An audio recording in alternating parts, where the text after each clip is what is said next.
Ladies and gentlemen, we are live for the second time on this Saturday afternoon, pre-Daytona Sunday 500. I should say it is the Daytona 500 Eve here today. And for the final time before the race tomorrow, we will see Cup drivers on track.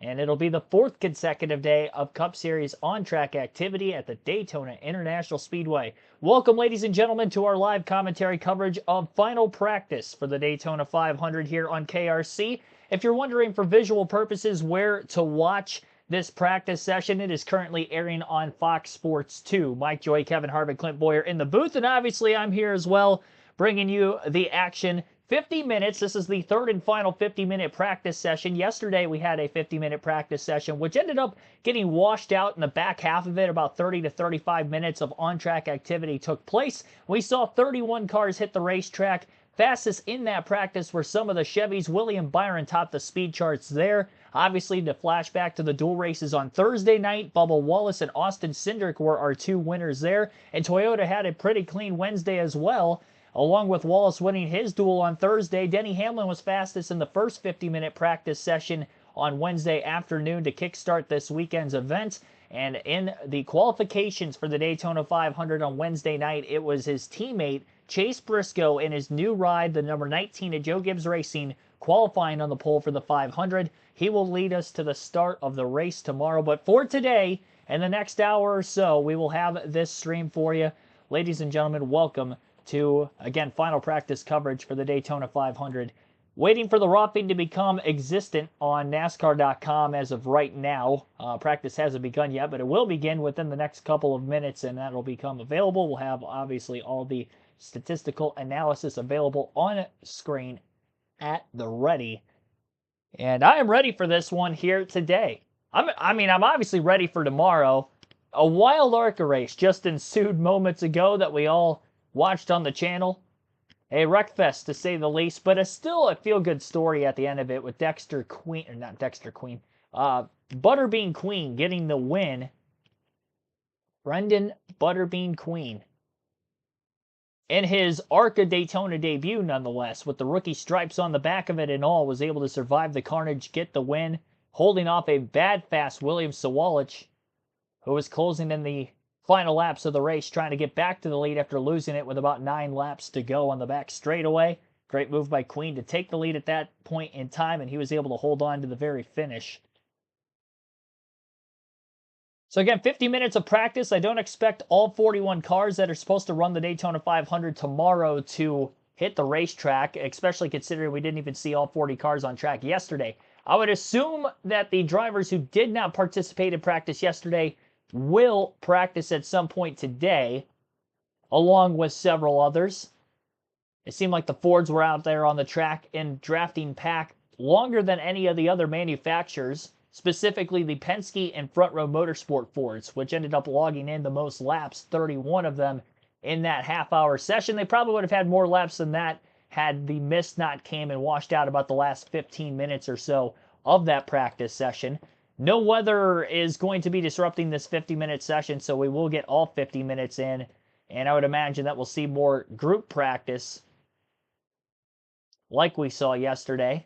It was mostly single file line with the group practice, but just trying to get a feel for how the car will handle in the draft. Maybe we get a double file line. We'll see if anybody will try to coordinate anything like that, so we get more practice for the 500. I think if we had not had the dual races on Thursday night, we definitely would have seen that by now in the 2 practice sessions that we have had already. But I'm not going to rule it out completely here. And I'll let you listen into some of the FS2 broadcast for the time being while we try to wait to get that raw feed up on NASCAR.com. Mike, it's hard to believe you've been here since Wednesday morning. There's still a lot going on in the garage area, and to your point, a lot of agendas. Drivers are trying to still fine-tune the handling on their car. Talk to Barton Truex Jr., his 56 team. They're going out to work on turn 4. Then Kevin mentioned it. Drivers like Brad Keselowski, Ty Dillon, Elio Castroneves involved in a wreck on Thursday night in the duel. They're going out, but their teammates need to go out there and help them. And Mike, we know a lot can happen on pit road. You can win or lose it. A lot of mistakes on Thursday night. A lot of these drivers like Jimmy Johnson, they're going to be working on pit road. So it's really busy in the garage area. Let's see what Regan Smith's doing down there. Well, Larry Mack doing the same thing you are, and that's checking in on these differing agendas right now for this practice session. William Byron in the 24 car yesterday afternoon, they were getting ready to try and figure out a fuel pressure issue that they had in the duels. They had taken fuel out of the race car. We're going to try and duplicate the problem or see if they could make it happen again. Unfortunately, the rain came. They didn't get a chance to do that. So they will start this practice session on a low fuel load to go out and try and figure out if there's anything they can see that maybe gives them an answer as to what they saw on Thursday's dual races. They want to get that figured out before tomorrow. He will also do a lot of pit road practice, so keep an eye out for that, Josh. Well, Regan, Elio Castroneves is back in the Cup car for the first time since Thursday night when that 91 car was tore apart in that dual race. They spent the better part of the last couple of days just trying to get that car back together because there was no backup for them. So Elio, he's now told me right before he hopped in the car that the most important thing to get that thing on the track and make sure everything checks out. They're going to wait, make sure they can find a hole where he can run some laps by himself. And then if everything is good, hopefully they can test out in the draft. And Elio just getting off the track, actually. He was in the ARCA race earlier today. A number of wrecks he was involved in that one, still brought that thing home fifth in that race. Said he's tired, but ready to keep this thing going, guys. And here's one of them. That's his blue car getting turned up and into the wall pretty hard. Yeah, that was after the race. Yeah, that definitely wasn't his fault. But he's taken some big hits this week, Clint. Yeah. He's been educated. He's been introduced to Daytona, that's for sure. Well, he was in the lap 3 crash, in another crash, and then got turned to the wall after the flag, after finishing 5th, and here he is, trying to get tuned up for tomorrow's Daytona 500. Seen a couple of raindrops there on the No. 9 Fords got together. Fords are out there again. Pit row all together, led by the Penske cars. There's more cars out there right away than I thought there was going to be. And the Woodrunners all the time. And Ty Gibbs, kind of in the midst of all that in a Toyota. A lot of cooperation. This is the biggest drafting line we've seen in practice. Loyalty. They're staying with Control. They proved that in that second duel Thursday night. Look for these guys keeping that trend. We all know that that's what it takes to be in that match from turn 4, Kevin. Yeah, I was fortunate to interview Roger Penske and Joey Logano this morning from tomorrow's race, and in listening to Roger Penske talk, and he talks about their commitment to structure, organization, and you could see those results on these styles of racetracks. And when you hear him talk about the relationship with Joey Logano, Ryan Blaney, and Austin Cindric, I mean, that says a lot about the structure of an organization, and just when you start to see the things that we're seeing on these super speedways and that commitment to your teammate, that's tough to get, Mike. Well, all parts of leadership, though. Yeah, That captain, he guides the ship. I'm going to go on the limb and say that is the team to beat here at Tacoma. They have fast cars. They've always had fast cars down here. But that discipline and that commitment, what we've seen this week, I think that sets Team Penske apart from the rest of this field. KG old veteran, Mike, you're smart. You've seen a lot of these things. Better put it in the bank, guys. And it's to get back. It's the thing that Ford does the best. I think the super speedway racing, their structure, plan, commitment from all of their teams, it kind of really changed the face of how super speedway racing operates with all the manufacturers. I think that those Fords still have the best balance of speed, handling, and able to be pushed and pushed. All right, Larry Mack, what is Ty Gibbs Toyota doing in that fleet of Fords? Well, Mike, Kevin and Clint know going out there with only 1 or 2 other cars, you're not going to learn anything.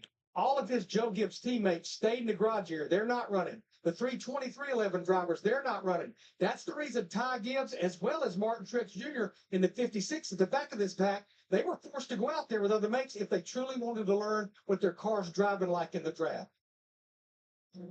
All right, here's today's Toyota driver profile. And it is Ty Gibbs, Rookie of the Year in the Cup Series, a couple of 2 years ago now. Best Daytona 500 finish, 17th. Looking to improve on that tomorrow. 8 top 5 finishes, career high for him last year.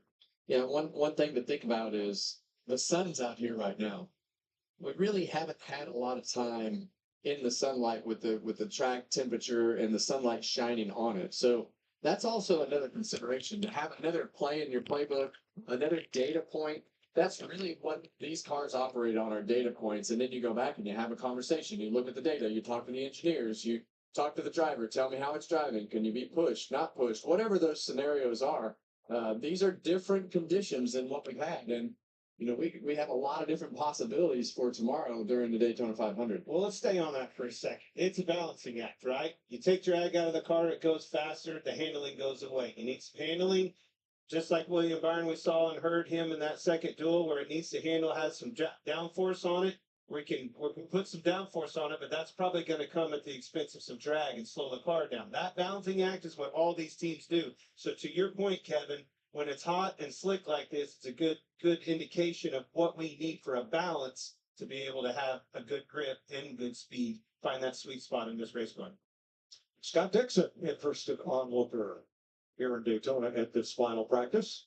Brad Keselowski goes to the top of the chart with a lap of 193.3 miles per hour. About 23 cars on track in final practice as we're less than 10 minutes in. Brad Keselowski, top of the speed charts for the moment, 46.963, fastest lap so far. I believe the fastest lap Byron ran yesterday was about a 46.1. So speeds are down a little bit, though the track temps are higher now than what they were when the cars were on track yesterday. Overcast skies and more in the evening hours yesterday, cooler temps, both in the air, ambient, and as well on track. And right now, obviously, the sun is shining, as they mentioned on the broadcast already, for really the first time so far this weekend. Alex Bowman is second quickest. He was towards the top of the speed charts yesterday with his Hendrick teammates. So Hendrick in the draft looking pretty quick. Cole Custer is third. He didn't turn a lap in practice yesterday, but he's third fastest here in the Haas Automation Ford. Justin Allgaier, one of the open entries who actually didn't participate in practice yesterday either, fourth. Corey LaJoie is sixth. He also did not run in practice yesterday. So again, the drivers that we didn't see yesterday, definitely on track here today. Kyle Larson, fifth quickest right now. Top 5. He was top 10 in practice, I believe, in yesterday's 50-minute session as well. Ryan Preece is 7th behind LaJoie. Justin Haley 8th. Chris Buescher 9th. Zane Smith rounds out our top 10. Ryan Blaney in 11th. Joey Logano 12th. Ty Gibbs 13th. Josh Berry 14th. Martin Truex Jr. 15th. Daniel Suarez 16th. Shane Van Gisbergen 17th. Austin Cindric 18th. Elio Castroneves 19th. Jimmy Johnson 20th. William Byron 21st.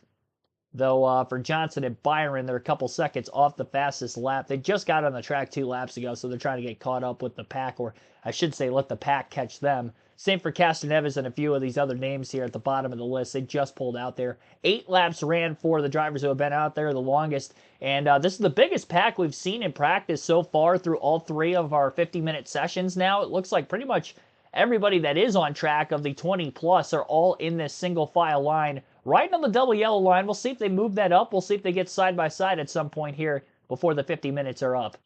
Justin Allgaier had the fastest speeds in the draft in this final practice session. Good chain of cars right there.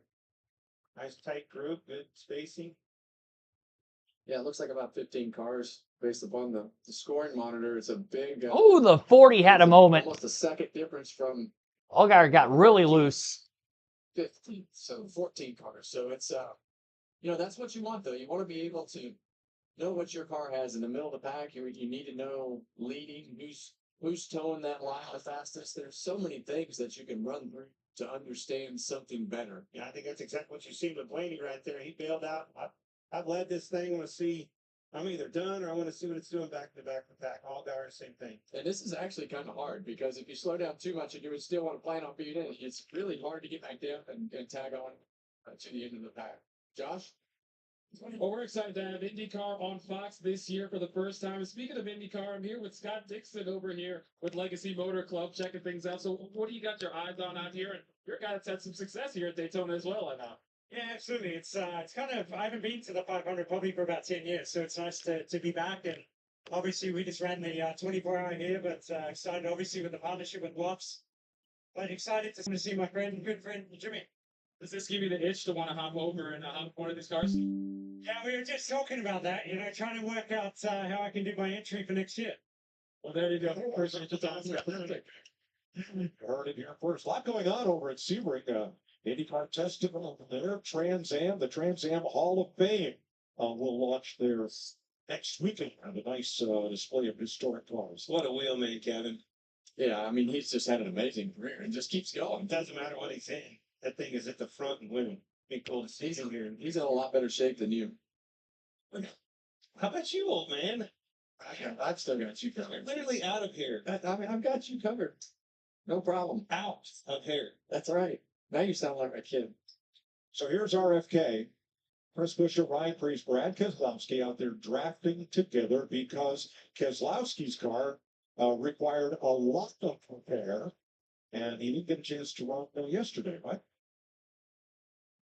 So the teammates are out for one. Yeah, that's a great point. But that's a perk of being the boss, too. Hey, I didn't get a chance to go practice with you guys, so now you got to come back out tomorrow and practice with me. Well, you've got to have enough cars, and with the way that this works in today's world with this car, I mean, you're stacking pennies and you're adjusting this and you're. Is that a adjusting Corey that. LaJoie reference?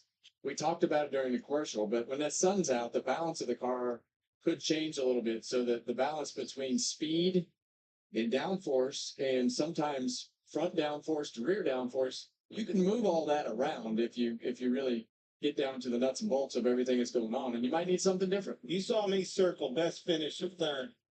That guy can, and I believe will win this Daytona 500 before his career's over. Always aggressive, always up front when the time's right, very methodical behind the wheel, a good super speedway racer. Brad in this backup car, just like we saw, Williams started back last year and won the race. Well, I think that they need to figure out, now it's time for them to consistently win with that sixth. We saw a pretty cheap change expectation of multi-race seasons and competing for championships. Adding a car, another car, they build it. It's building blocks. And I think that the 17 of Chris Buescher has been better than Brad Keselowski from a consistency, capable of winning. I mean, Brad's been in position to win some races, but they definitely need to pick up the performance from the sixth car. I agree with that comment, but I also believe in it. Brad's a smart guy. He's got a workload, and he's overcome a lot since moving over there. I think that task and everything that he's accomplished at RFK, you can't rest on that. It's amazing the job he's done so far. And Brad's new crew chief, Jeremy Mullins, comes over from Penske, and we know the success they've had on these drafting tracks. Kevin and I both have had success with Jeremy. Think the world of him, and that's a good catch for him. Yeah, like you say, he's done a great job with RFK. They've made their leaps and bounds ahead of where they were. But I think that his expectations are higher than that. That's the problem when you come over and being that good, right? And leaving a place like Penske. 36.5 to go in this final practice for tomorrow's Daytona 500. Brad Keselowski fastest so far. Together we can save the. All right. I don't. It's a car commercial. I thought it was gonna be something serious. I would have felt bad for saying that, but it was not. World's fastest muscle car, Dodge Charger, Daytona, during, of course, a Daytona race weekend. So it's fitting that they advertise that. They are not racing at Daytona this weekend, unfortunately, but hopefully they will be in years to come. Brad Keselowski still top of the speed charts, and that lap time that he put up of 46.558 is his fastest lap. Still slower than the lap times we saw yesterday, but they have picked up a bit. There's been a bip of movement on the leaderboard over the last several minutes from the first commercial break to now the second one. So Keselowski still first, Alex Bowman second quickest, Cole Custer third, Justin Allgaier fourth. Allgaier had a bit of a loose moment in the middle of the pack off turn 4. Again, that has been pretty much calamity corner as of this weekend's racing events have gone. Didn't see it in the dual race, but since the truck race last night, ARCA race earlier today, it is snappy in that area of the track, and I'm sure with the sun out for the first time again for the Cup Series while they're on track, maybe some new experiences behind the wheel for some, Allgaier being one of which. Kyle Larson is 5th on the leaderboard. Corey LaJoie is still in 6th. Ryan Preece 7th. 8th for Justin Haley. Chris Buescher 9th. Zane Smith rounds out our top 10 in practice. 15 minutes in, still about a little less than 35 minutes to go. That average lap speed, by the way, of the quickest time for Keselowski is 193.307 mile per hour average. So they are zooming here at Daytona once again. 17 plus laps for some of the drivers who have been out there for the longest period of time. And we still got about 15 plus cars in that lead pack as of right now, or I should say the main pack out on the racetrack trying to get some drafting practice.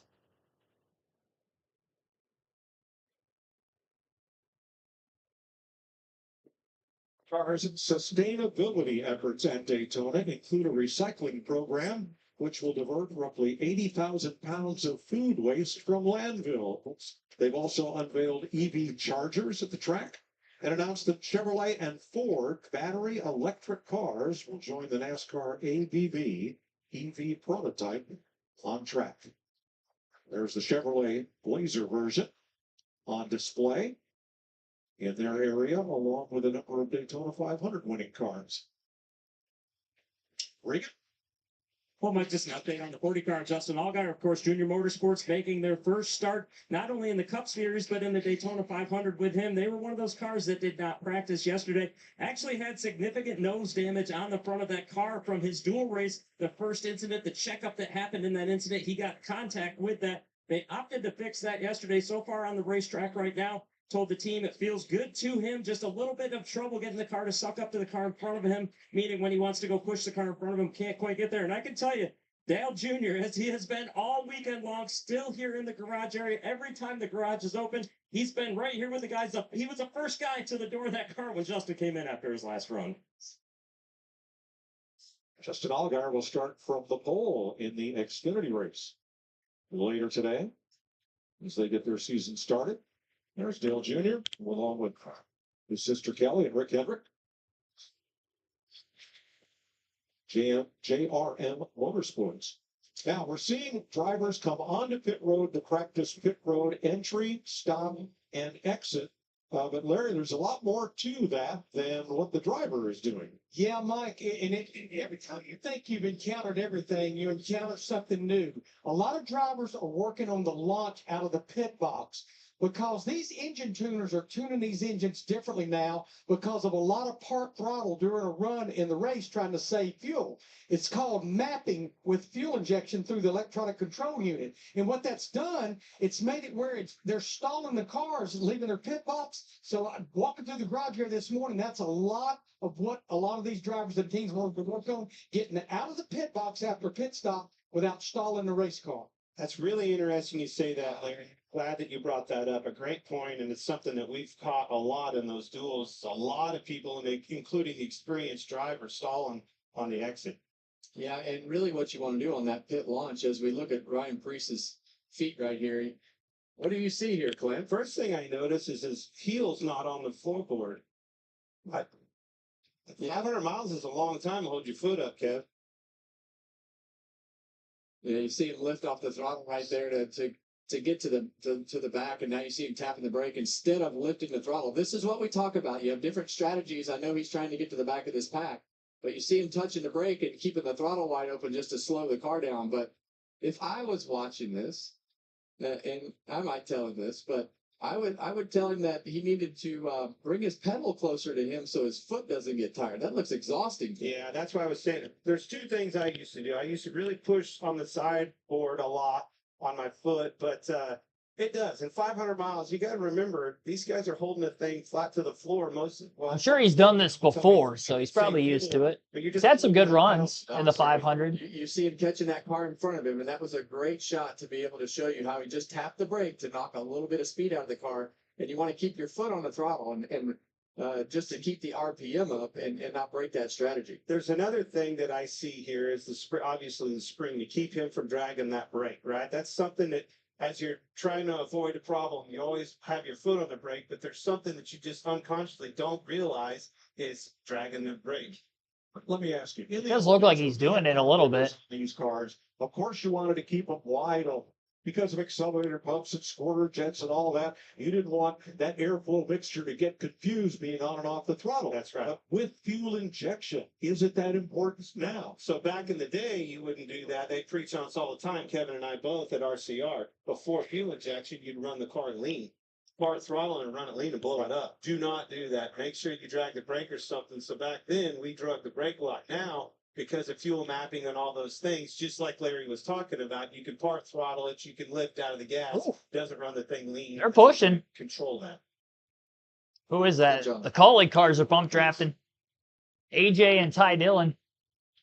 AJ Allmendinger looking back at Ty Dillon and looking at the Digger. That looks like a rough ride. You know, some of these cars just seem to ride better, smoother than others. Well, remember, this car's riding a lot smoother than it was the other day. Because that was the car that had the mirror shaking so bad that we couldn't see out of the camera because the mirror was going back and forth so bad. The other thing is they keep taking, all that qualifying stuff out, duels and the qualifying Yeah. and all that. They keep getting these cars where they handle better and better. They have more downforce in them now than they have all week long.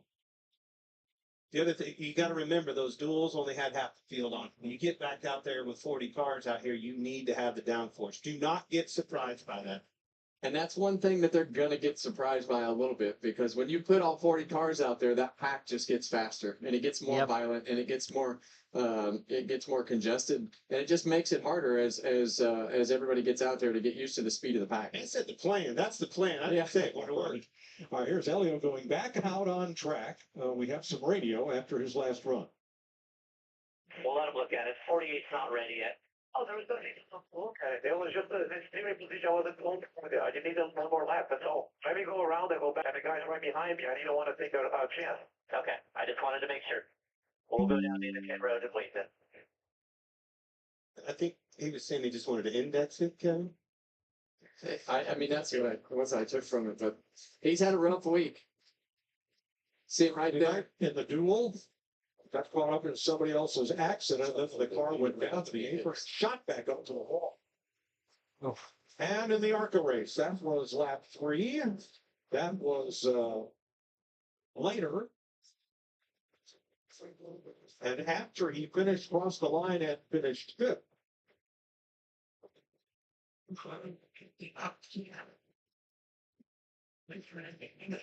It's been a wild ride. Yeah, and I've been down.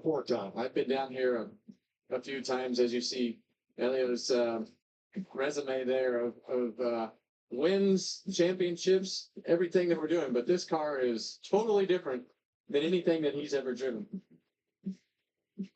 27 minutes. I like how they have the 2007 Dancing with the Stars champion stat on the stat sheet. Leave it to Fox to add that as one of his accolades in his racing career.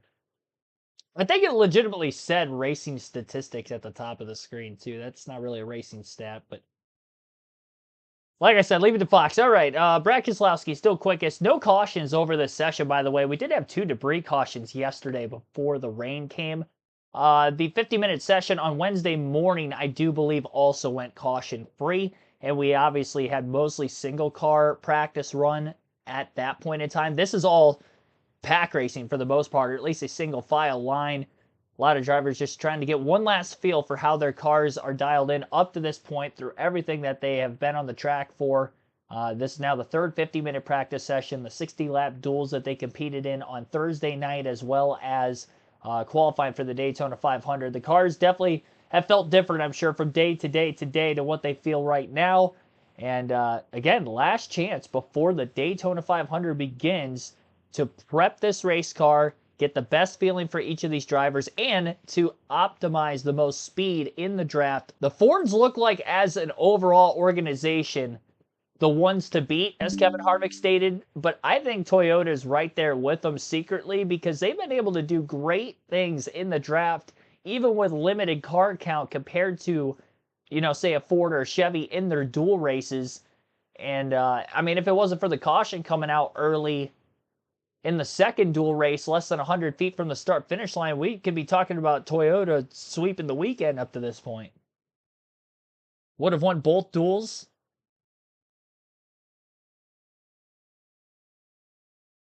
Crazy.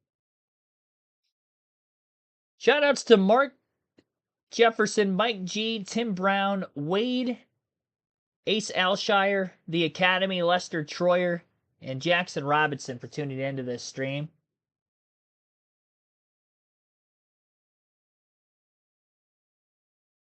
Different crowd than ARCA. Yeah, I mean, well, it is practice, so I wasn't expecting many people here, but a lot of the action that we ended up seeing earlier today, Cletus McFarland being on the track for the most part there, definitely brought in waves of people for the channel. So I'm greatly appreciative of that. Just him running this race today. I had to give a shout out on the community tab post linking the stream itself.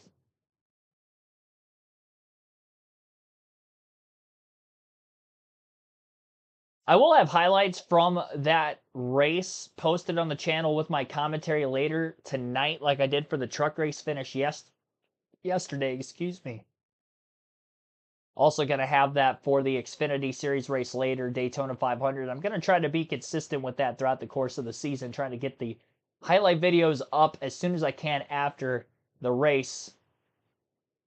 We only had about 20 minutes in between streams, so I didn't have a chance to upload it before Cup practice, and we're only going to have about an hour before the Xfinity race. I'll try to get it up before the Xfinity race. If I can't, then you'll see ARCA highlights and Xfinity highlights posted on the channel some point tonight. Here in the garage, but also in the hauler. Everywhere that this team walks, that is the picture that they look at.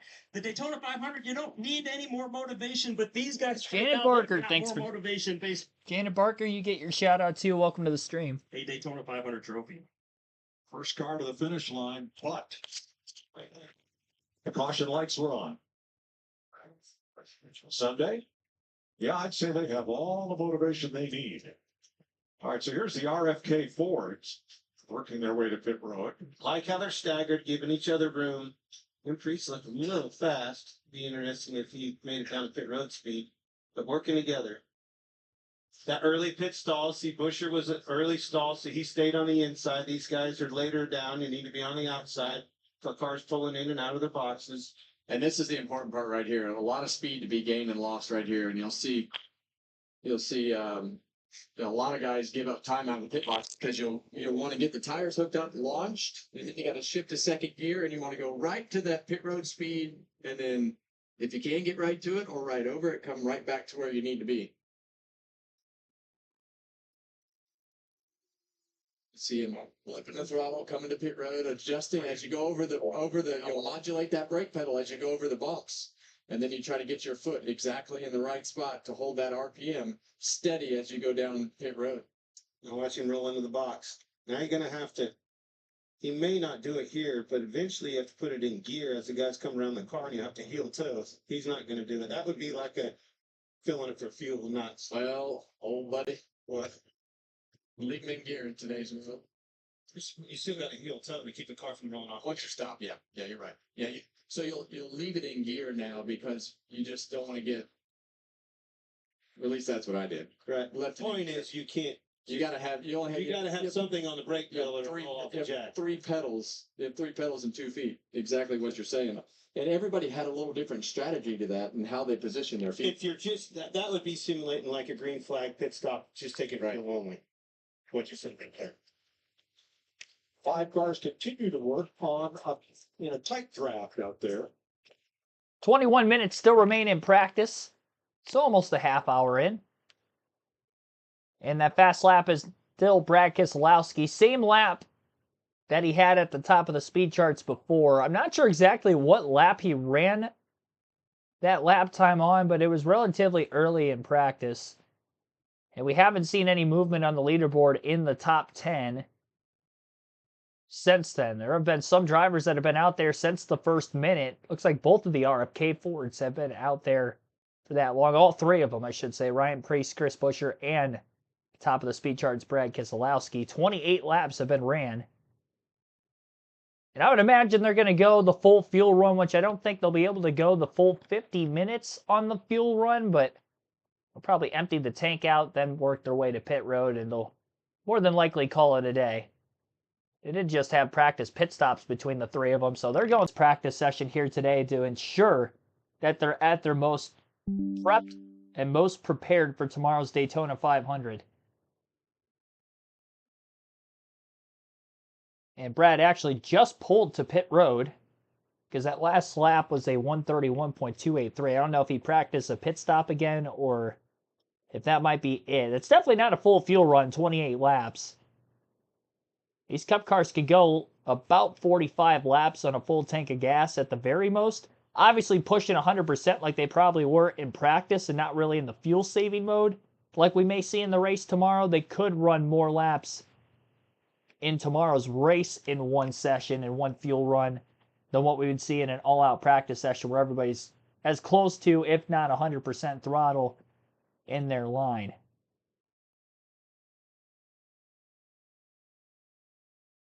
Once again, tomorrow's Daytona 500 start time was moved up 1 hour. So we are still going live 1 hour early. Therefore, our stream will start at 12:30 p.m. Eastern. And as far as today's Xfinity Series race, that will be coming up in about an hour and a half from now at 5 p.m. Eastern. 2 more live streams left this weekend for Speed Week and the eve of the Daytona 500. And obviously many more to come every NASCAR race weekend here in 2025 for NASCAR Cup Xfinity truck racing, as well as practice and qualifying for the Cup Series going forward throughout the season. Greatly appreciative of everybody that did tune in for that ARCA race earlier today. Came out in droves. I was shocked. I wasn't expecting that. I was maybe expecting some of the Cletus crowd to come into the stream just because I know how big his presence is on YouTube, and I know there's a lot of overlap with NASCAR fans there as well. But for an ARCA race, I was not expecting that to happen. That's going to be a tough stream to beat for the entire year, let alone this weekend. But we'll give it a go. Road to 10K subscribers on the channel. Be sure to hit that like button, hit the subscribe button every stream. It really does help me out a ton. I probably don't even mention it enough. I try not to talk your ears off about it throughout the course of the stream as we get down to business, and the business is the quality and quantity of what we have going on the racetrack at all times. But I do try to thank you, at least at the very much as I can. 17 and a half minutes left of this practice session.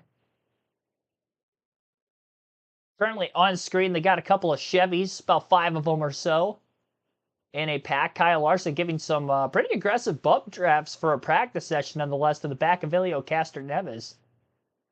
And Castroneves is the second car in line in this pack. Got 4 Chevys and 1 Ford. Joey Logano's the lone Ford in this group. It is strange to me that the Toyotas are electing really not to practice outside of Martin Truex Jr. and Ty Gibbs we've seen on track.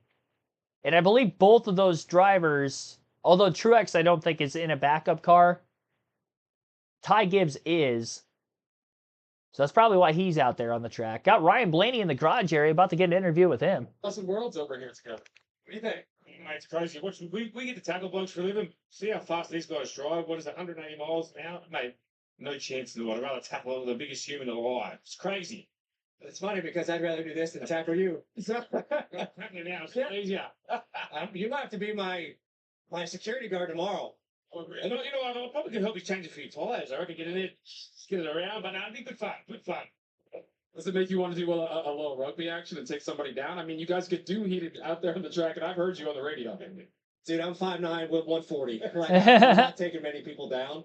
I might try, but I'll probably fail. So I just I try to keep it on the racetrack, all that stuff. But no, it was a great day. I think our Menards Peak Ford Mustang was really good. I was really happy with it. So hopefully it transfers to tomorrow.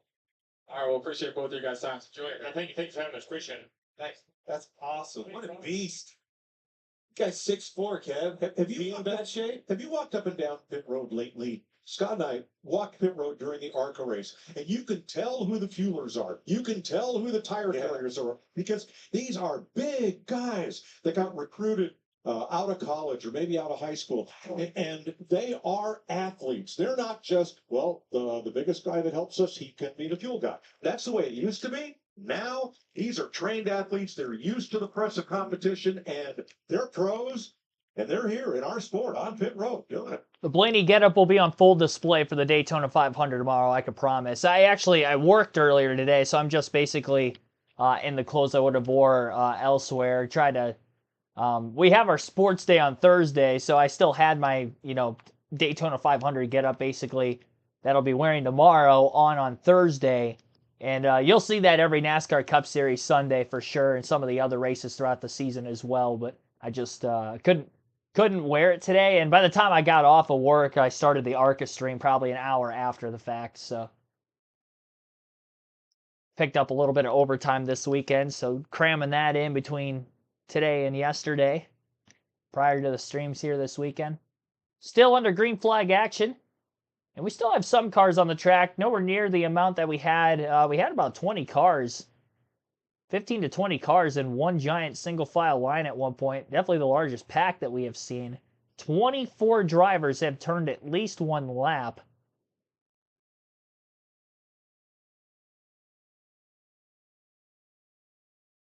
Which is less cars on track so far in this practice session than what we've seen already.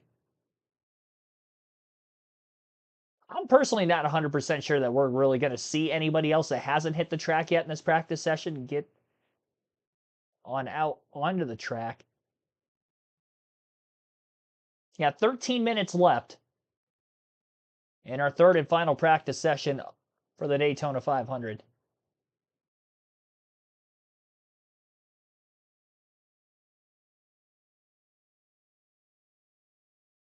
Need to practice putting on Blaney gear. We'll have it for tomorrow.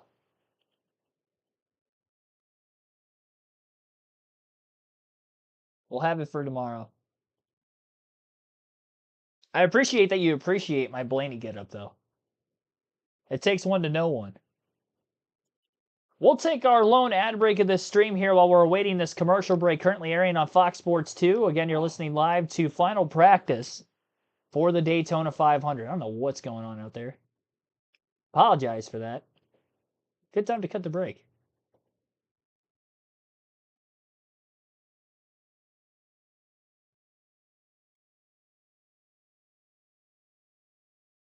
We got people yelling, but it sounds like it's going on. So if you heard any of that, I apologize.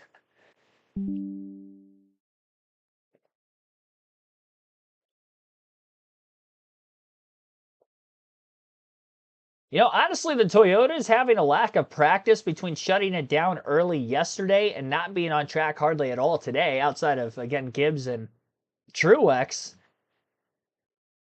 That alone kind of leads me to believe that Fords are just getting, they're preparing the most, it feels like, than any other manufacturer. And they already came in to this weekend with prior knowledge and prior experience with this car on super speedways that they are the best manufacturer. They just race the best on super speedways. We saw that throughout last season, especially in the back half of the season with the super speedway races. They were dominating races. Logano just dominated Atlanta. Penske as a whole. I mean, that was an all Penske race. The 21 car, although only leading the final lap in that event at Daytona the last time we were here in August, we still had a lot of the Penske cars, the front row cars dominating. Daytona 500 last year, Michael McDowell led a ton of laps in the 34 for front row motorsports. Got Austin Dillon in the R&D center, it looks like. Going through some checks. He hasn't hit the track for practice. I don't think he was on that list of names we went through.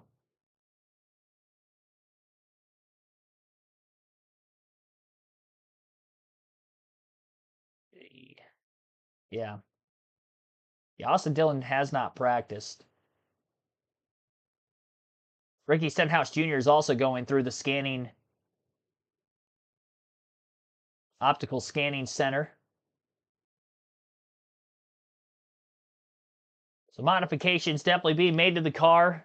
Going through the checklist just to make sure it's NASCAR approved, obviously. And it meets all the parameters needed before the race begins for tomorrow.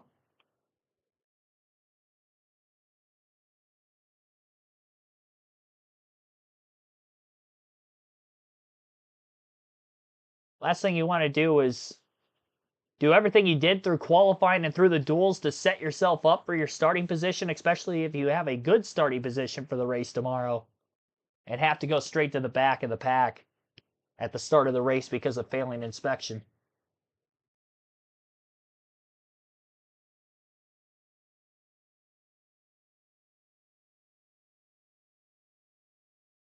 Got a couple people mentioning the Blaney gear. Jeez.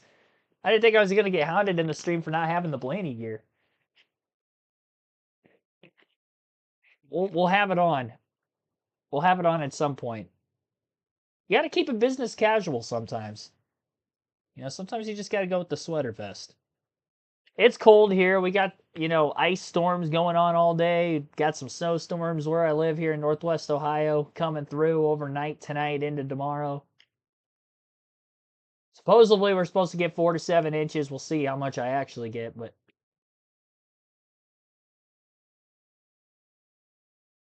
they tend to overhype, I feel like, storms like this, and they say 4 to 7. We'll probably get like 1 to 3, but we'll be hunkered in here. Hence the stocking hat while I was at work. I work in a warehouse too, so if I am ever wearing stocking hats like on the stream, again, it's because I just got off of work, for instance, didn't swap my hat out. I'm comfortable now. Nothing wrong with being comfortable. I should have to, apologize for that. Seth Thomas, thanks for tuning in. Starting at 1:30 tomorrow due to threat of weather. Yes, they did move the start time up. So that was supposed to be our original start time for the stream tomorrow, but it is going to be bumped to 12:30. So we will still go live, have our normal 1 hour pre-race as originally planned, but we are going to be going live at 12:30 tomorrow instead. And even if there's a rain delay, we'll be live through it, no matter how long it lasts. Unless, NASCAR puts out a scheduled time for like later in the day or Monday or something of that nature. Hopefully it doesn't come to that, but just putting that out there. Because they will definitely try to wait it out as long as they possibly can to ensure that they can get the race in at some point in time, if and or when it does rain.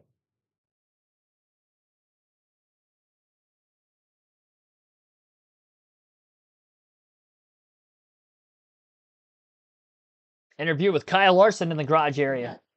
Yeah, it's a bit awkward. It's hard to take him serious with anything, but especially hard to take him serious when he's trying to be serious. So it's a struggle, but it's part of our job to put up with guys like that. So but no, it's fun. He's a fun person to be around, whether he's being serious or he's being Clint. So I had fun with the interview, and like I said, I tried to take it as serious as I could. I can't wait to see it. Well, how was the car? I know you guys practiced yesterday. We're looking for some more speed. How did you feel about today? Almost spilled my I felt water. better about it today for sure. Yesterday I felt like draggy and my balance was just tight. Today felt more closer to normal. Like balance wise, I think everybody gets a little bit tight off of turn 4. I had some of that. I didn't really have it off of turn 2. And I felt like, I could hang on to the draft today, even when I was in the back of it. So I feel like we made our car better. And I think now, even if things were like they were yesterday, I think you're gonna be fine in the race. But I do feel more confident about our car now. So yeah, it's still just a super speedway, so still gonna have to try and position yourself towards the front, execute good green flag stops, and cross your fingers and hope you miss the wreck. So we'll try our best tomorrow, and look forward to it. Appreciate your time. Kyle Larson looking to finally break through here at Daytona. Thanks, Josh. Still a couple of cars on track practicing the pit road entry and exit are Justin Allgaier and Elliot yesterday. Yeah, I'm convinced that Kyle Larson just never sleeps at the racetrack on the race weekend. I feel like, he's everywhere, all over the country, out of the country to race. Crazy. Crazy stuff. Snow or no snow. Look great. Well, I appreciate that. I appreciate your appreciation for how good I look. All right. Leaderboard hasn't changed much. There are very few cars that are still on the racetrack. Some of them optimizing all the 50 minutes they can. Go out there, run a few laps, make some more adjustments, go back out there again. Maybe take some big swings in this practice session, just knowing that's the last time you can do that. And you never know, maybe you might hit something that you'll like for the race tomorrow. Worst case scenario, you change it all back to the way it was, and that's the beauty of having as much practice as we have had so far this week. Definitely the most we have had since pre-COVID. 3 50-minute practice sessions. almost a return to form for what we would usually see for the amount of time for practice for the Cup Series in the yesteryears of NASCAR. Kyle Larson will win tomorrow. He's never won on a super speedway, but I will say he has done better, I feel personally, with the next gen car on super speedways, primarily Daytona and Talladega. Atlanta still struggles, but Daytona and Talladega, he's had some good runs, and he's been in contention for the win, even in the Daytona 500 the last couple of years. I mean, I think back just 2 years ago, 2023, he was right there behind Stenhouse on the final lap of the race. Tried to go 3 wide up the middle, door closed on him.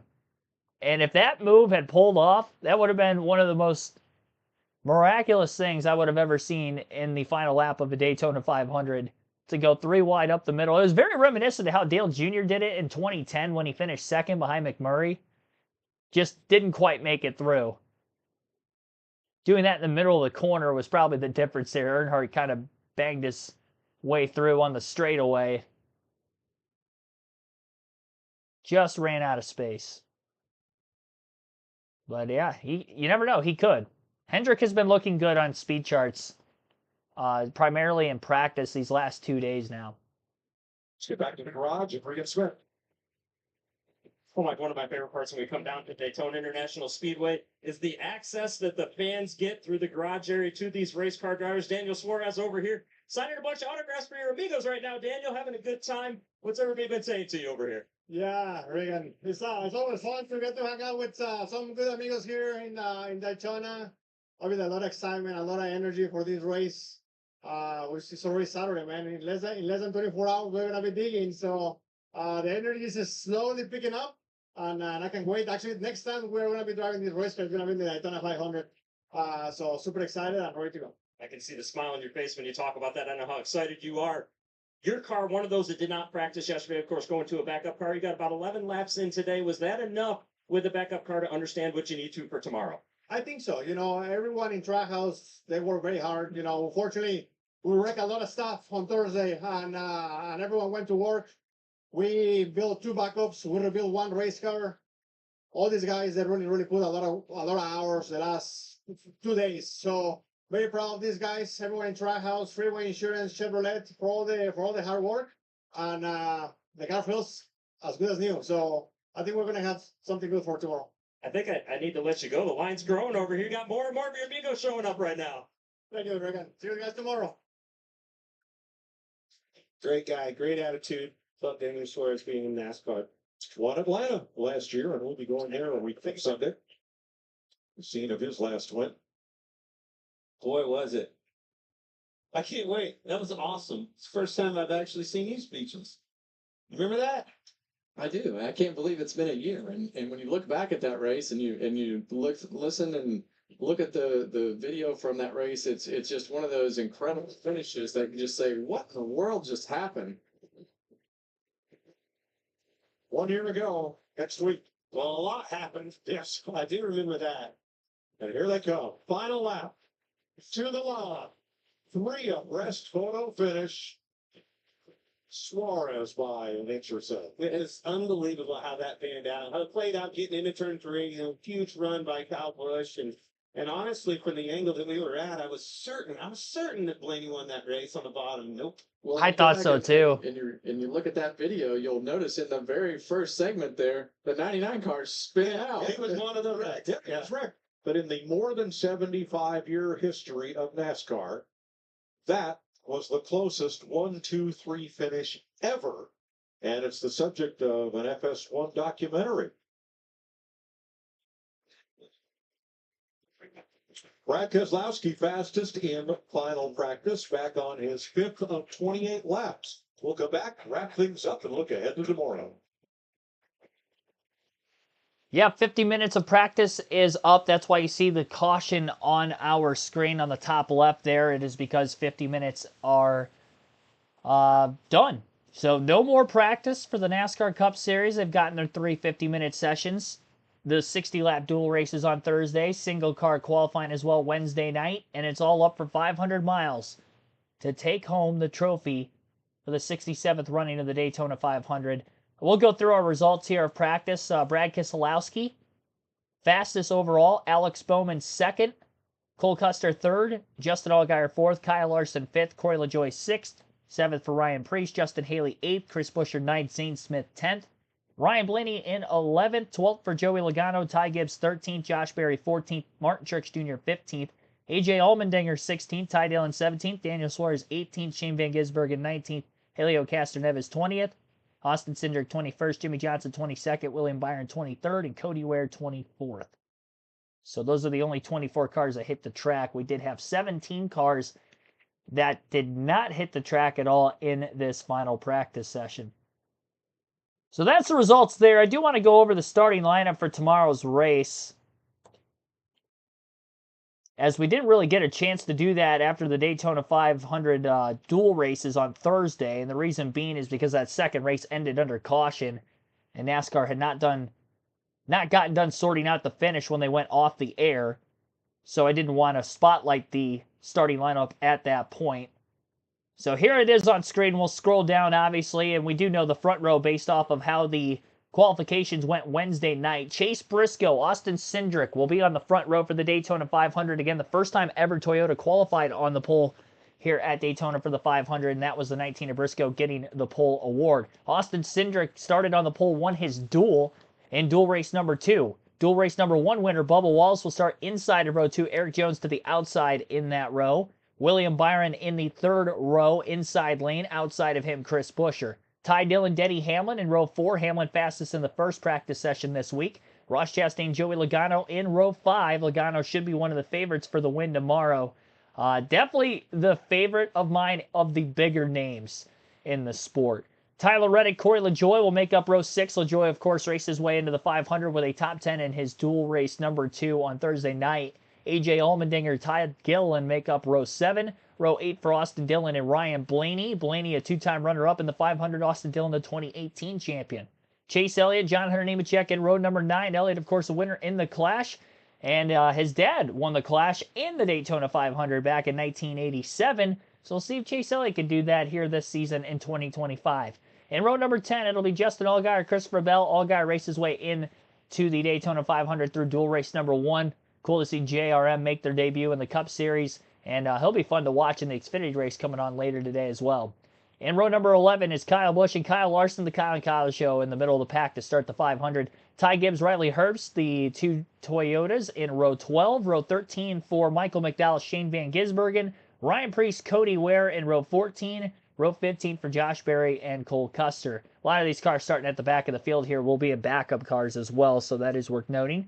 In row number 6, row 16 will be Ricky Stenhouse Jr. and Noah Gragson. Row 17 for Carson Hocevar, Brad Keselowski. Justin Haley, Daniel Suarez in row 18. Row 19 was Zane Smith, Alex Bowman. And row number 20, Martin Truex Jr. and Jimmy Johnson. Of course, the 2 drivers who qualified their way in on Wednesday night in single car qualifications for the Daytona 500 through the Open. And the Open exemption provisional goes to Helio Castroneves. He'll be the 41st and last starter for the race tomorrow. 500 miles, 200 laps, and our coverage will begin at 12:30 p.m. Eastern. We do have one more stream today, and that will be taking place at the top of the next hour at 5 p.m. Eastern. NASCAR Xfinity Series racing right here on the channel. That race will also be on the CW. Thank you for watching this practice session. Thanks for watching the ARCA race just before. One more stream to go today. 2 more on the weekend. See you in another hour or so for the NASCAR Xfinity Series United Rentals 300 at Daytona.